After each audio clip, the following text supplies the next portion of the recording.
بسم اللہ الرحمن الرحیم۔ جمعے کا روز تھا۔ صبح طلوع ہوئی۔ سورج کا رنگ بھی عجیب اور کرنیں بھی افسردہ۔ یوں لگتا تھا کہ سورج طلوع ہونا ہی نہیں چاہتا، مگر کسی حکم کے تابع بلند ہو رہا تھا۔ دوپہر ہوئی۔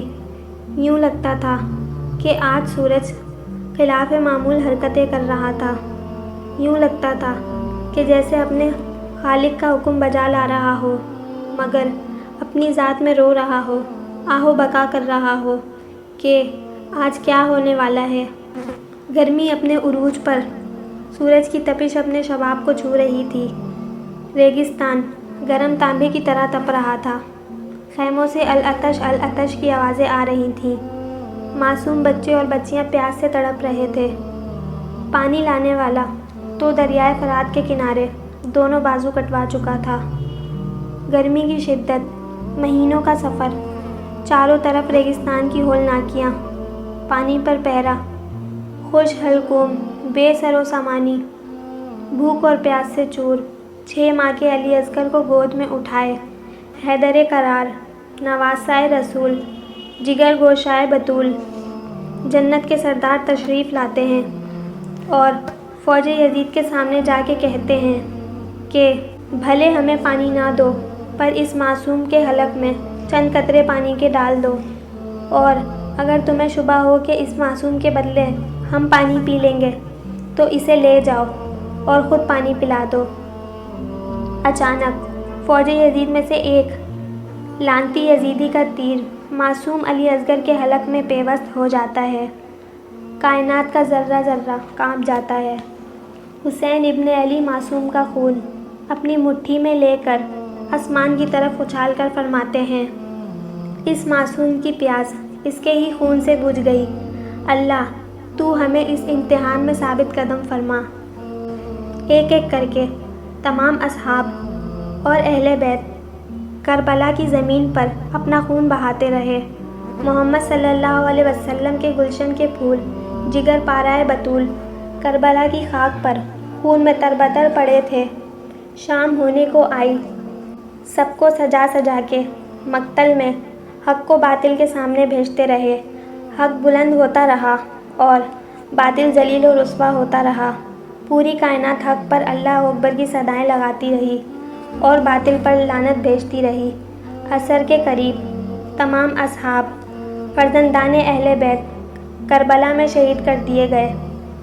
حیدر قرار، فرزند علی، جگر گوشائے زہرا، نواسۂ رسول خیمے میں تشریف لاتے ہیں، سب کو گلے لگاتے ہیں اور امام زین العابدین جو کہ بیمار ہوتے ہیں گلے لگا کر ارشاد فرماتے ہیں، دیکھو یہ سب میرے خون کے پیاسے ہیں۔ جب میں کربلا کی زمین پر شہید کر دیا جاؤں تو ہمت نہ ہارنا، حوصلے پست نہ ہونے دینا، میرے بعد جو بھی حالات ہوں ان پر صبر کرنا۔ پھر حیدر قرار، شیر اہل بیت، شیر اسلام، دین محمد صلی اللہ علیہ وسلم خیمے سے باہر آتے ہیں۔ گھوڑے کی زین تیار کرتے ہیں، ادھر ادھر دیکھتے ہیں۔ گھوڑے کی پشت پر چڑھانے والا، مقتل کی طرف رخصت کرنے والا کوئی نہیں۔ گھوڑے پر سوار ہوتے ہیں، گھوڑے کو مقتل گاہ کی طرف بڑھاتے ہیں، مگر گھوڑا قدم نہیں اٹھاتا۔ گھوڑے کو ہلکی سی ضرب لگاتے ہیں، گھوڑا آگے نہ بڑھتا۔ آپ نے گھوڑے سے کہا، اے ذوالجناح، کیوں میرے مقتل کی طرف نہیں جاتا؟ ذوالجناح نے اپنا سر اپنے پیروں کی طرف کیا۔ حیدر قرار نے جب گھوڑے کے پیروں میں دیکھا تو 4 سال کی بچی معصوم بی بی سکینہ گھوڑے کے پیروں سے لپٹی ہوئی ہیں۔ آپ گھوڑے سے نیچے تشریف لائے، بی بی سکینہ کو گود میں اٹھایا، دلاسا دیا، خیمے میں چھوڑ کر کربلا کے میدان میں روانہ ہوئے۔ ہزاروں میں 72 تن تھے، تسلیم و رضا والے۔ حقیقت میں خدا ان کا ہے اور یہ ہیں خدا والے۔ حسین ابن علی کی کیا مدد کر سکتا تھا کوئی؟ وہ خود مشکل کشا ہیں اور ہیں مشکل کشا والے۔ یہ نعرہ حر کا تھا کہ جب فوج شام سے نکلا کہ دیکھو یوں نکلتے ہیں جہنم سے خدا والے۔ کیا جاہ و جلال، کیا ہیبت تھی شاہ سوار ابن علی نواسہ رسول کی کہ یزیدی لشکر پر لرزہ طاری ہو گیا۔ آپ کی شان و وجاہت دیکھ کر شامی فوجیوں میں کھلبلی مچ گئی۔ یہ علی کے بیٹے محمد کے نواسے امام حسین کی شان و جلال تھا کہ کربلا میں ہر طرف دھول ہی دھول اڑنے لگی۔ یزیدی لشکر بوکلا گیا، ادھر ادھر بھاگ رہا تھا۔ آپ نے لمحوں میں فوجیوں کی صفیں الٹ پلٹ کر دیں۔ یزیدی لشکر نے ایک محمدی شاہ سوار پر تیروں اور نیزوں کی بارش کر دی۔ آپ کمال شجاعت اور بہادری سے لڑتے رہے۔ آپ کے جسم اطہر پر ہزاروں تیر چلے، ہوا میں نیزوں کی نوکیں چمکیں، تلواریں گھومیں۔ سیدہ فاطمۃ الزہرا کا راج دلارا زخموں سے چور ہو کر زمین پر تشریف لایا۔ کائنات دہل گئی، عصر کا وقت ہو گیا۔ مٹی سے تیمم کیا، اللہ کی بارگاہ میں سجدہ ریز ہو گئے۔ جسم اطہر پر نیزے کے 36 زخم اور جا بجا تیر پیوست تھے، اور تلواروں کے 35 زخم کھا کر بھی جنت کے سردار نے نماز نہ چھوڑی۔ آپ کو سجدے کی حالت میں دیکھ کر یزیدی لشکر کا خوف کچھ کم ہوا۔ سنان نے بڑھ کر آپ کی پشت میں نیزہ پیوست کر دیا۔ عمر بن سعد نے تیر سے نشانہ لگایا اور شمر آپ کے سینے پر چڑھ کے بیٹھ گیا۔ آپ نے فرمایا، اے شمر، کیا تم مجھے جانتے نہیں؟